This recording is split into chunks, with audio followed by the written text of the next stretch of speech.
Going Infinite, The Rise and Fall of a New Tycoon by Michael Lewis. Picture this. You're on a video call with Anna Wintour. Yes, that Anna Wintour, the Vogue editor who can end careers with a raised eyebrow and launch empires with a single photograph. She's personally inviting you to the Met Gala, explaining why you absolutely must attend the most exclusive party on Earth. And you're playing a video game. Not casually glancing at your phone, mind you. You've literally minimized her face to a tiny corner of your screen so you can focus on Storybook Brawl, this fantasy battle game where you're currently selecting your champion, the Horde Dragon, naturally, and assembling your army of dwarves and princesses. Every now and then, when Anna pauses for breath, you unmute yourself just long enough to toss out a distracted "Yuop," or "That's super interesting," before diving back into your digital conquest. This actually happened. This was Sam Bankman-Fried's real life, and it's the kind of moment that makes Michael Lewis's book Going Infinite such a wild ride. Now, if you don't know Michael Lewis, he's basically the guy who turns financial chaos into page-turning drama. He took us inside the testosterone-fueled madness of Wall Street in Liar's Poker and explained how the entire global economy nearly imploded in The Big Short.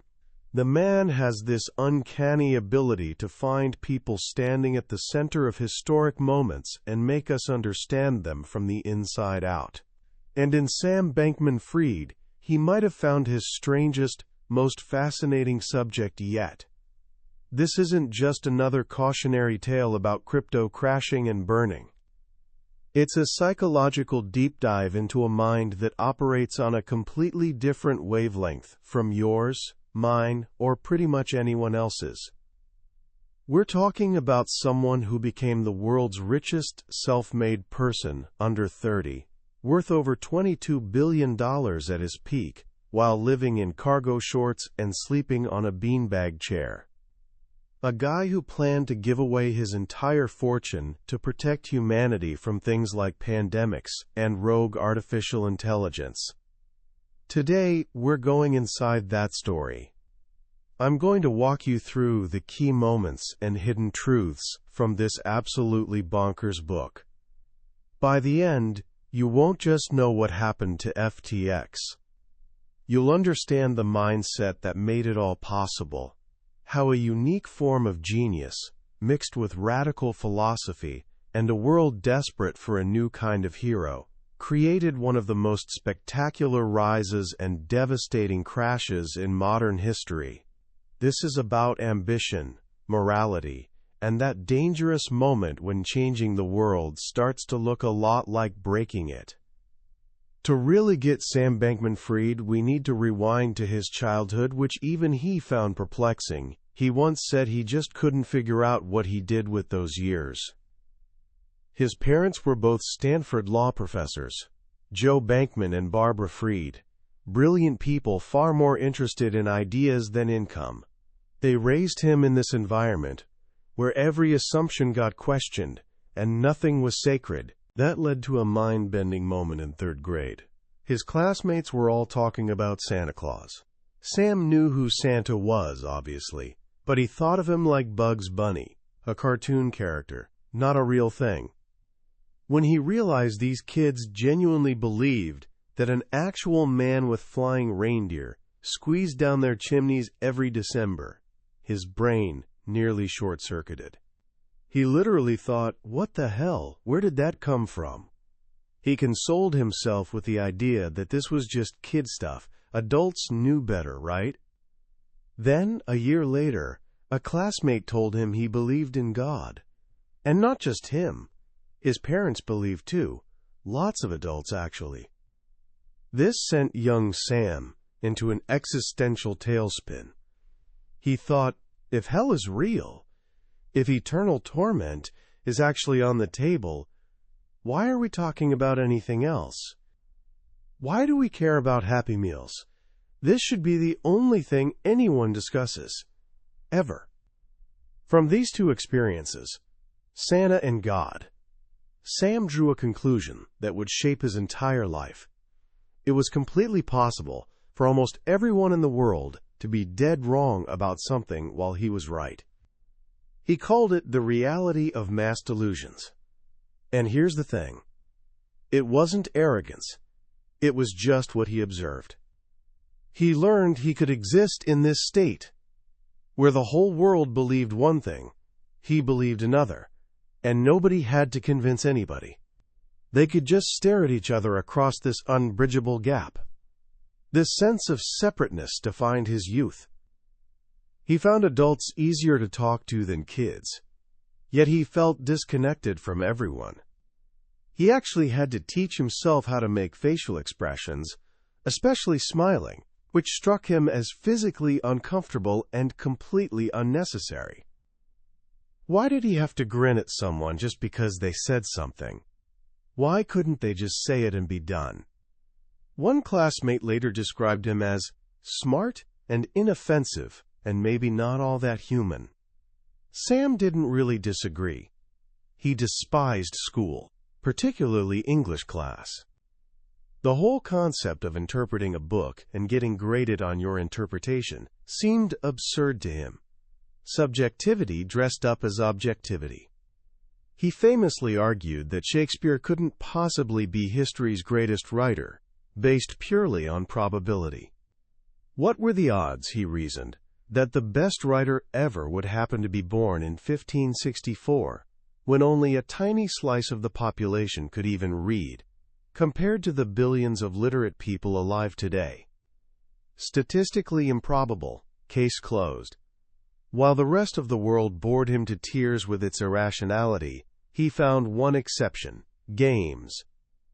Specifically a card game called Magic: The Gathering.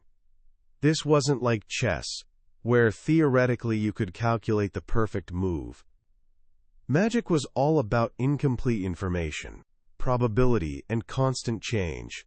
The rules in cards kept shifting, forcing players to adapt on the fly.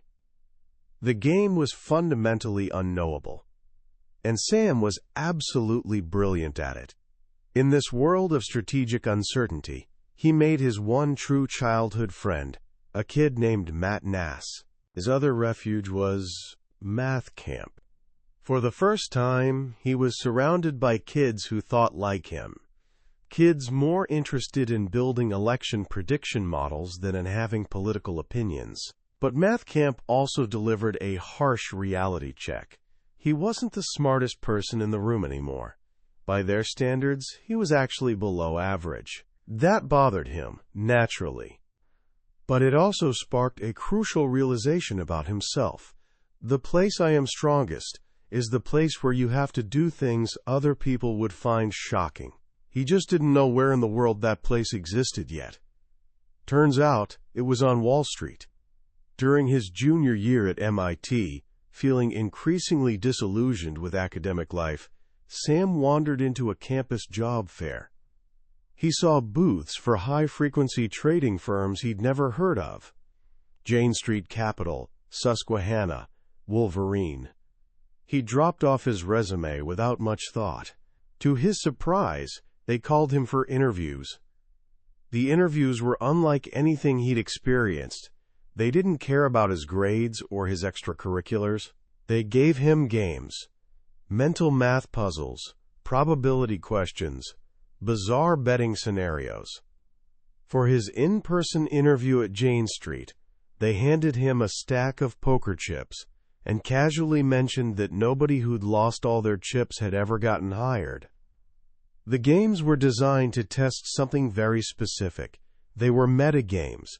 Games about how you play games.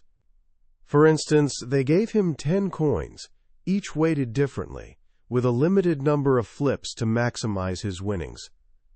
The game wasn't really about finding the best coin. It was about his relationship with information, how he sought it out, how quickly he updated his beliefs, and how comfortable he was acting on incomplete knowledge under time pressure. For Sam, this was like a more complex, higher-stakes version of Magic: The Gathering. He realized these games were testing for something that nothing in his childhood could have prepared him for: yet his mind was perfectly built for it. By the end of the day, he said, it was clear that it was by far the best I'd ever done at anything. He'd found his place in the world. But just as he was discovering this universe of high-stakes probability, another powerful idea found him. A young Oxford philosophy lecturer named Will MacAskill reached out. MacAskill was a leader in a new movement called effective altruism, or EA. The core idea, born from philosopher Peter Singer's work, was elegantly simple but radical. If you saw a child drowning in a pond, you'd jump in to save them, even if it meant ruining your expensive shoes, right? So why, Singer asked, don't we feel the same urgency to send the cost of those shoes to save a child starving in another country? Effective altruism took this idea and turned it into a quantitative framework for living. The goal: use your time and money to do the maximum possible good, measured in lives saved. MacAskill presented Sam with a choice. You could become a doctor and save maybe a few dozen lives over your career. Or you could pursue a lucrative career, become an investment banker, make millions, and donate that money to fund several doctors, thereby saving many times more lives. This concept was called earning to give. For Sam, who'd been raised by utilitarian parents and had always believed people should be judged by the consequences of their actions, this was a revelation. It was, as he put it, obviously right. It gave him a clear, practical mission. He wasn't just going to be a trader at Jane Street. He was going to be an altruistic money-making machine for the good of humanity. He spent 3 years at Jane Street, sharpening his skills and donating most of his income to EA charities. But inside, he was miserable. I don't feel pleasure, he wrote in a private journal. I don't feel happiness. Somehow my reward system never clicked. He felt disconnected from his coworkers, wearing a carefully constructed social mask. They care about the Sam they see, he wrote. My real-life Twitter account. He started questioning whether Jane Street was truly the place where he could have the highest impact. He made a list of 10 other things he could do and calculated the expected value of each. The chance that Jane Street was the absolute best option seemed low. The only way to find out was to try something else. That's when crypto entered the picture. In 2017, the crypto market exploded from $15 billion to over $700 billion in a single year. It was a wild, inefficient, barely regulated frontier, the kind of market where a Jane Street-style approach could theoretically make astronomical sums. Sam did a quick back-of-the-envelope calculation. He could potentially make $1 million a day. It seemed so crazy he cut the estimate by 90%, but even then, the numbers were staggering. He told his friend Adam Yedidia, I could make $1 billion. Adam replied, You're not going to make $1 billion. He quit Jane Street and, with a small group of other effective altruists, started a crypto trading firm called Alameda Research. His secret weapon was access to a pool of brilliant, mission-driven EAs who trusted each other implicitly, a crucial advantage in a world where theft was rampant. Among his first hires were 2 people who'd become central to his story: Gary Wang, a coding prodigy from math camp and MIT, who was so quiet people thought he might not speak at all, and Nishad Singh, his younger brother's best friend, a brilliant and deeply empathetic engineer. The early days of Alameda were pure, beautiful chaos. They were exploiting massive price differences for Bitcoin between countries, like the kimchi premium in South Korea, where Bitcoin traded for 20 to 50% more than in the US. The problem was getting money in and out of the country. Sam seriously considered schemes involving jumbo jets filled with people carrying suitcases of cash. This chaotic environment led to a crisis. Sam's management style, or complete lack of one, drove his team crazy. He wouldn't show up for meetings, he'd fall asleep at his desk, and he'd play video games during one-on-ones.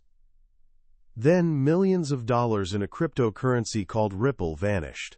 The management team panicked.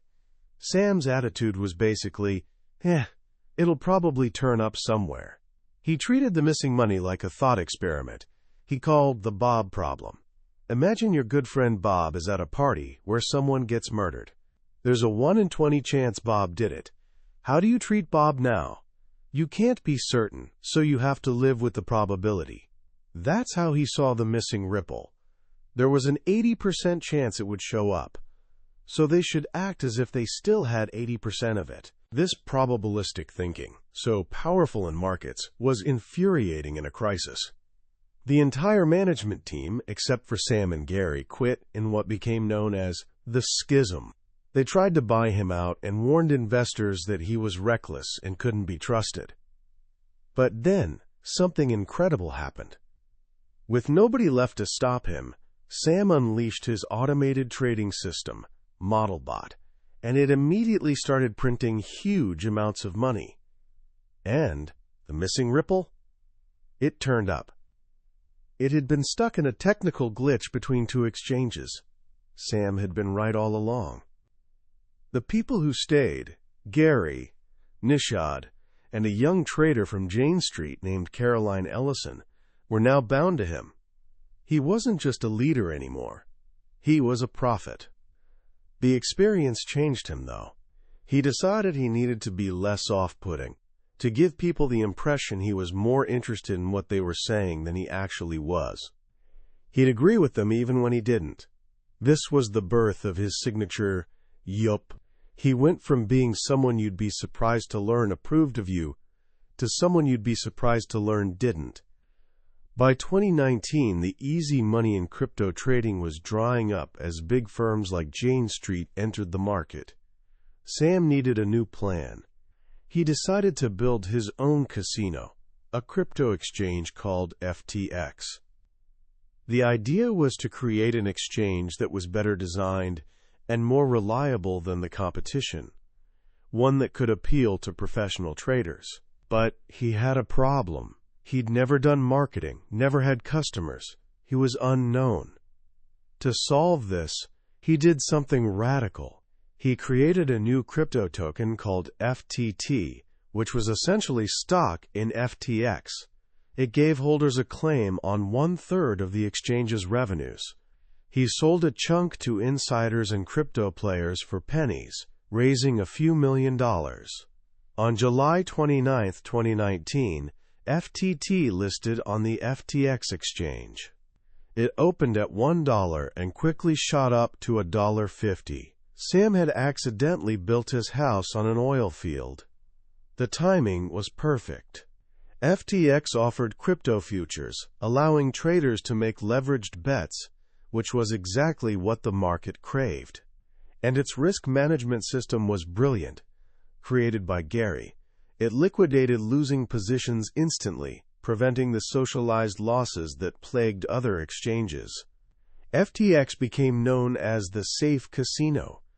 One of his early big investors was a rival, Changpeng Zhao, or CZ, the CEO of the world's largest crypto exchange, Binance. CZ bought a 20% stake in FTX for $80 million, but their relationship was tense from the start. Sam saw CZ as obsessed with the size of his slice of the pie, while Sam focused on the size of the whole pie. Their rivalry escalated, with Alameda traders exploiting flaws in Binance's trading bots and CZ publicly accusing FTX of being an, quote, attacker. Eventually, Sam realized he couldn't pursue his goal of becoming the world's most regulated crypto exchange while being tied to CZ, who often played fast and loose with rules. In mid-2021, Sam bought back CZ's stake. The price? $2.2 billion. With CZ out of the picture, Sam launched a massive marketing blitz to build FTX into a trusted, mainstream brand. He still had no idea how branding worked, so he just started throwing money around to see what stuck. He spent hundreds of millions on sports endorsements, the Miami Heat arena, patches on every MLB umpire's uniform, deals with stars like Steph Curry and Shaquille O'Neal. But the endorsement that mattered more than all the others combined was Tom Brady. Sam paid Brady $55 million. He couldn't really explain why, but he saw that Brady's endorsement had some mystical power the others lacked. It was another weird fact of human behavior he couldn't logically parse but had to accept. By 2021, FTX was a rocket ship. It was about to generate $1 billion in revenue.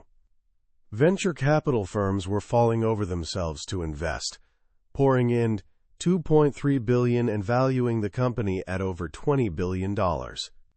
Sam refused to give any of them a board seat or any control over the business. He was the undisputed king.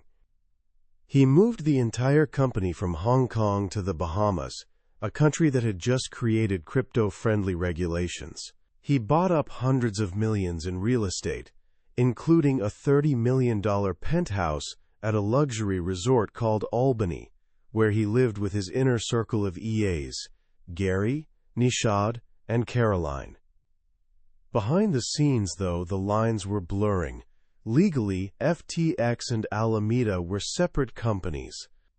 In reality, they occupied the same office, were owned by the same person, and their finances were becoming dangerously intertwined. Sam had handed over day-to-day management of Alameda to Caroline Ellison. By this time, he and Caroline were in a secret, on-again, off-again romantic relationship. Caroline was overwhelmed. She felt unsuited for the job and was constantly seeking Sam's approval, both professionally and personally. She wrote him long, almost business memo-like notes, detailing her romantic feelings and anxieties. "These feelings consume a ton of my brain space," she wrote in one. In another, she worried, "I did a bad job on this thing, leads to now Sam will hate me, leads to sad." Sam's reply was brutally logical.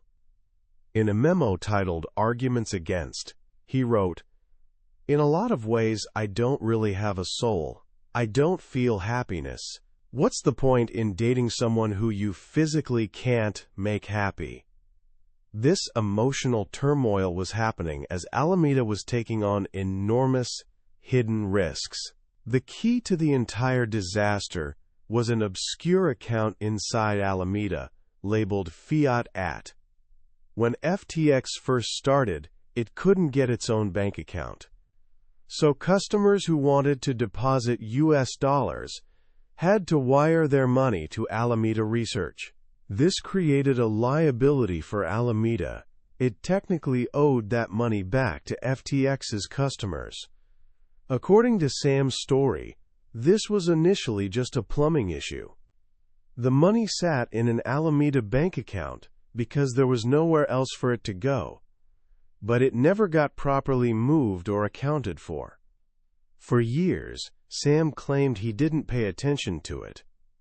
Caroline was running Alameda, and he was busy building FTX. He felt that Alameda had infinity dollars, so an $8.8 billion liability didn't seem like something to worry about.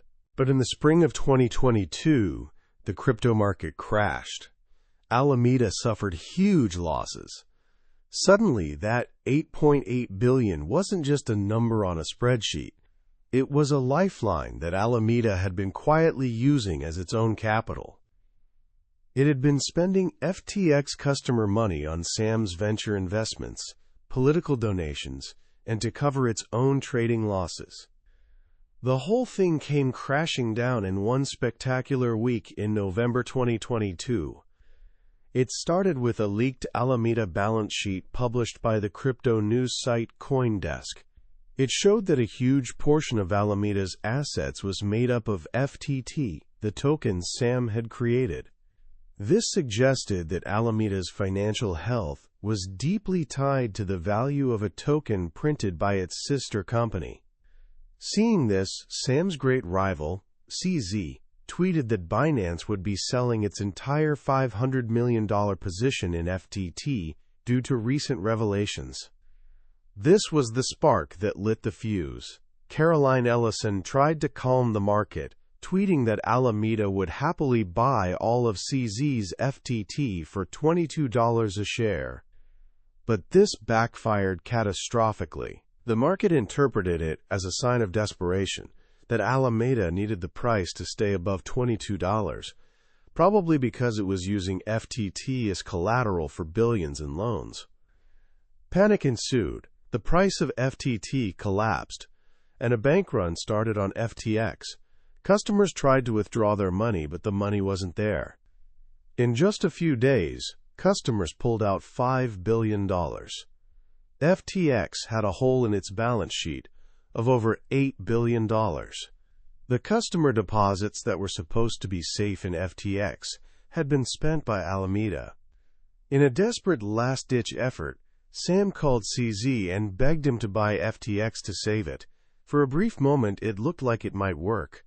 Binance signed a non-binding letter of intent, but after a day of examining the books, CZ backed out, tweeting that the issues were beyond our control or ability to help. On November 11, 2022, Sam Bankman-Fried, the boy genius who was going to save the world, filed for bankruptcy. In the chaotic aftermath, a new CEO took over, a seasoned bankruptcy expert named John Ray III. What he found shocked him. "Never in my career," he wrote in a court filing, "have I seen such a complete failure of corporate controls and such a complete absence of trustworthy financial information. There were no proper records, no board of directors, no clear lines of authority. It was, as one FTX psychiatrist put it, a clubhouse more than a corporation." 1 month later, Sam was arrested in the Bahamas and extradited to the United States. His closest lieutenants, Caroline Ellison, Gary Wang, and Nishad Singh, all pleaded guilty and agreed to cooperate with prosecutors. The story Sam told was that it was all a tragic mistake, a massive accounting error he wasn't paying attention to. He claimed he didn't realize the scale of the risk until it was too late. But those closest to him, like Constance Wang, FTX's COO, came to believe something else. After confronting him repeatedly, she concluded, "He has absolutely zero empathy. That's what I learned that I didn't know. He can't feel anything." And yet, the final twist in this story is perhaps the most bizarre. As John Ray's team began the painstaking process of hunting down the missing money, they started finding it everywhere. Stashed in hundreds of bank accounts and crypto wallets, they recovered stakes in promising companies like the AI firm Anthropic that had skyrocketed in value. By mid-2023, they had recovered over $7 billion in liquid assets, with billions more in illiquid investments still to be sold. The great mystery of where did the money go had a shocking answer. Mostly it was still there. It hadn't been lost in a single catastrophic trading disaster. It had been moved, spent, and invested. But much of it was recoverable. FTX hadn't just evaporated. It had been a solvent, wildly profitable company, right up until the moment a bank run, triggered by its greatest rival, exposed a fatal flaw in its foundation. A flaw that Sam Bankman-Fried, the boy who saw the world in probabilities, had either failed to see or chosen to ignore. When you step back from the whirlwind of Michael Lewis's Going Infinite, what are we really left with? This is more than just a story about crypto and finance. It's a profound and cautionary tale about the nature of genius, the seductive power of a grand purpose, and the fragility of trust. The first and perhaps most powerful lesson is about the blind spots that often come packaged with extraordinary talent. Sam Bankman-Fried's mind was, without question, a rare instrument. He saw the world not as a collection of stories or emotions, but as this massive interconnected game of probabilities. That allowed him to spot opportunities in financial markets that others completely missed. He could calculate expected value in his head with stunning speed and act on it without hesitation. But that same operating system that made him a brilliant trader made him a deeply flawed human being and leader. His inability to connect with, or even truly register the emotional reality of others, wasn't just a personality quirk. It was a catastrophic liability. He could build a complex risk engine for a financial exchange, but couldn't build a simple organization chart because he couldn't grasp the basic human need for structure and clarity. He could justify any action with a utilitarian calculation, but couldn't see the profound damage he was causing to the people who trusted him most. The story is a stark reminder that intelligence is not the same as wisdom. You can have a brilliant mind for solving puzzles, but a complete inability to navigate the complexities of human relationships, ethics, and responsibility. And in the real world, the latter is what ultimately holds everything together. The second major theme is the intoxicating danger of a righteous mission. Effective altruism gave Sam and his inner circle something more powerful than money: a purpose. They weren't just traders getting rich. They were soldiers in a war to save humanity. This belief that they were doing good on a cosmic scale became a kind of moral license. It allowed them to justify cutting corners, ignoring rules, and taking monumental risks. After all, if you believe you're on a mission to prevent the apocalypse, what's a little regulatory gray area or a few $1 billion of customer funds used as a line of credit? The goal is so noble, so vast, that the means begin to feel insignificant. This is a trap that has snared countless idealists throughout history. When your mission is to go infinite, the small, finite rules of the here and now can start to seem trivial. The book serves as a powerful warning against the belief that good intentions are a substitute for good character. Finally, the story of FTX is a modern fable about the nature of value itself. In a world of dizzying complexity, what do we choose to believe in? For a few years, the world chose to believe in Sam Bankman-Fried. Venture capitalists, politicians, celebrities, and millions of ordinary people projected their hopes onto this quirky, brilliant young guy in cargo shorts. He seemed like something new, something different, an answer to the greed and cynicism of the old financial world. His very oddness, his lack of interest in the trappings of wealth, became his greatest asset. It made him seem authentic. But as Michael Lewis shows us, that trust was built on a story, not on substance. The entire edifice, from the celebrity endorsements to the venture capital valuations, was a shared belief system that shattered in an instant. It reminds us that in finance, and perhaps in life, value is often a consensus hallucination. It's real only as long as we all agree to believe it's real. And when that belief vanishes, it can take everything down with it. So what can you, someone full of ambition and dreams, take from this? First, cultivate self-awareness as much as you cultivate skill. Understand your own blind spots, especially if you're gifted in a particular area. The things you're worst at are often the things that will cause you the most trouble. Second, be wary of any mission, no matter how noble, that encourages you to believe you're above the rules that govern everyone else. Character, integrity, and simple human decency aren't negotiable, no matter how high the stakes. And finally, learn to distinguish between a compelling story and a solid foundation. The world is full of charismatic storytellers, but real, enduring value is built on something far more tangible: trust, transparency, and a healthy respect for risk. Sam Bankman-Fried wanted to go infinite, but he forgot that we all live in a finite world, governed by finite rules and the simple, unbreakable bonds of human trust. That was a summary of Going Infinite by Michael Lewis. We've touched on the major themes and the unbelievable narrative today, but I'll be honest with you. A summary can only take you so far. The real magic of a Michael Lewis book happens when you read it yourself. It's in those quiet moments, when a particular story or a simple phrase hits you in a way you didn't expect, that the deepest understanding comes. This summary is designed to give you a map of the territory and help you decide if this journey is one you want to take. If anything we've talked about today has sparked your curiosity or resonated with you, I truly encourage you to grab a copy. Reading it isn't just about learning what happened. It's an experience that can genuinely change the way you think about genius, ambition, and the world we live in. The link to the book is in the description.